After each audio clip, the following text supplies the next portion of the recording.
বা এই সরকার চিন্তা করে নাই আমরা এটার পার্ট কি পার্ট না। বিএনপি চিন্তা করেছে এটির মাধ্যমে জনগণের কতটুকু উন্নয়ন হবে, এই 17টি গোল কিভাবে কাজ করে।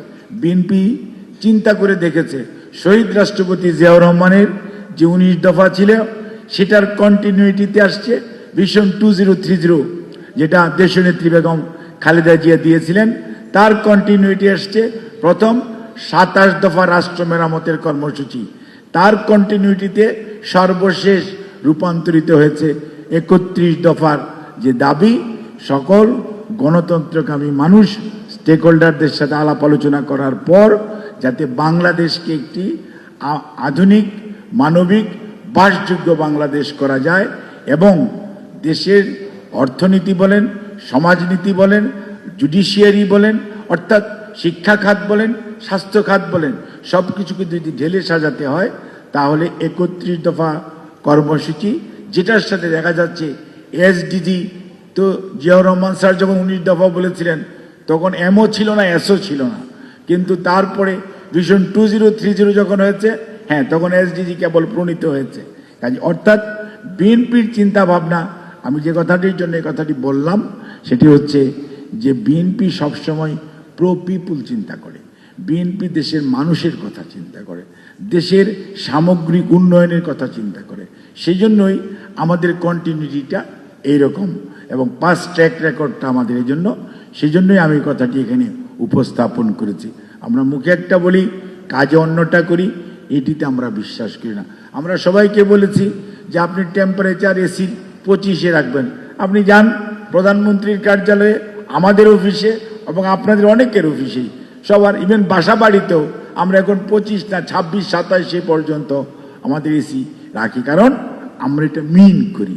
আমরা লোক দেখানোর জন্য মাননীয় প্রধানমন্ত্রীটি বলেন নাই।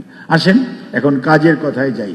প্রথম শুরু করি আজকের যে বিশেষ চাহিদা সম্পন্ন যে মানুষগুলো আছে তাদেরকে নিয়ে যদি আমরা শুরু করি তাহলে আমাদের বর্তমান সরকারের ডিসেবিলিটি, এই ডিসেবিলিটির কনজেনিটাল ডিসেবিলিটি আছে, ডেভেলপমেন্টাল ডিসেবিলিটি আছে, আয়াট্রোজেনিক ডিসেবিলিটি আছে, কোনো অসুখ হওয়ার পরে ডিসেবিলিটি আছে, এবং পরবর্তীতে এই গ্রুপ অফ পিপুলকে হাউ টু রিহেবিলিটেট এবং তাদেরকে কি এডুকেশন দিবেন। কাজ আমাদের প্রত্যেকটা কর্মসূচিকে এখন এমনভাবে করা হচ্ছে যে তাকে এডুকেশন দিবেন, নট অনলি ফর্মাল এডুকেশন, তাকে ভোকেশনাল ট্রেনিং এডুকেশন, এবং তার সাথে he or she needs to have get the skill, এবং স্কিলের পাশাপাশি তাকে কিভাবে রিহেবিলিটেট করা যাবে পার্টিকুলার ক্ষেত্রে। আমরা আমাদের মহিলা এবং সমাজ কল্যাণ মন্ত্রণালয়, মহিলা শিশু এবং সমাজ কল্যাণ 2 মন্ত্রণালয়ই সমান তালে কিন্তু এটা নিয়ে কাজ করছে, এবং খালি কাজ করা না, তাদের সাথে এখন আমরা ল্যাঙ্গুয়েজটা অ্যাড করেছি। কেন ল্যাঙ্গুয়েজ অ্যাড করেছি?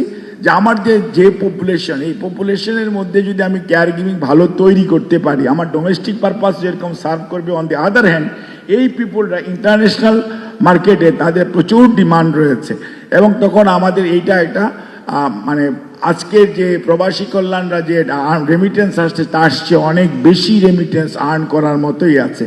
আর সবাইকে যে ফর্মাল এডুকেশন করতে হবে নট নেসেসারি, যে হাফ স্কিল্ড আছে এবং কেয়ার গিভিংয়ের বিভিন্ন কোর্স আছে, এনএসডি এর যে কোর্সগুলো, তাতে সুবিধা হলো এরা কমপ্লিশন সার্টিফিকেটও দেয়, কম্পিটেন্সি সার্টিফিকেটও দেয়।